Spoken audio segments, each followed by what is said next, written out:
1993, this wasn't just a wristwatch, it was a wearable television. At first glance, the Seiko TV watch looked like a normal digital watch, but hidden in the face was a tiny 1.2-inch LCD screen. The idea? You could watch live television right on your wrist, a concept that seemed like the future of personal entertainment. It even had an FM tuner, giving you the option to listen to the radio as well. But while it sounded revolutionary, there was a catch. Actually, several catches.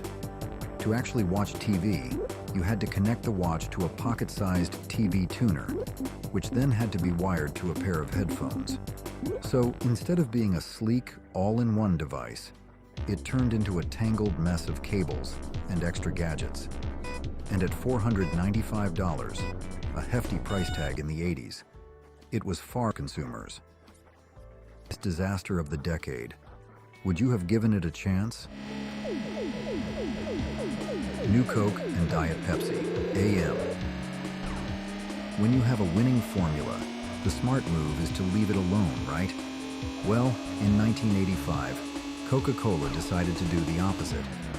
They changed their world-famous recipe, launching what became one of the biggest marketing disasters in history, New Coke. The company thought they were making a bold move, tweaking the taste to compete with Pepsi, which was gaining popularity. But instead of winning over soda drinkers, New Coke was met with outrage. Fans didn't just dislike it. The backlash was so intense, Coca-Cola was forced to bring back the original formula, branding it as Coca-Cola Classic. For a while, both versions were sold side by side, but ultimately, New Coke fizzled out. However, thanks to the nostalgia-fueled success of Stranger Things, it made a brief, limited edition comeback years later. But Coke wasn't the only soda giant to stumble in the 1980s. In 1989, Pepsi tried to reinvent breakfast with Diet Pepsi AM, a soda designed for morning consumption. The idea? Give people an alternative to coffee by offering a soft drink with extra caffeine to kickstart their day.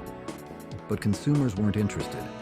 Most people still wanted their morning coffee, and those who drank soda for breakfast were already drinking regular Pepsi. Apple Newton. Before smartphones and tablets became an essential part of daily life, Apple had a bold vision for the future of mobile computing. In the late 1980s, they began developing what would become the Apple Newton, one of the first personal digital assistants, PDAs. Launched in 1993, the Newton was supposed to revolutionize the way people organized their lives, offering note-taking, calendar management,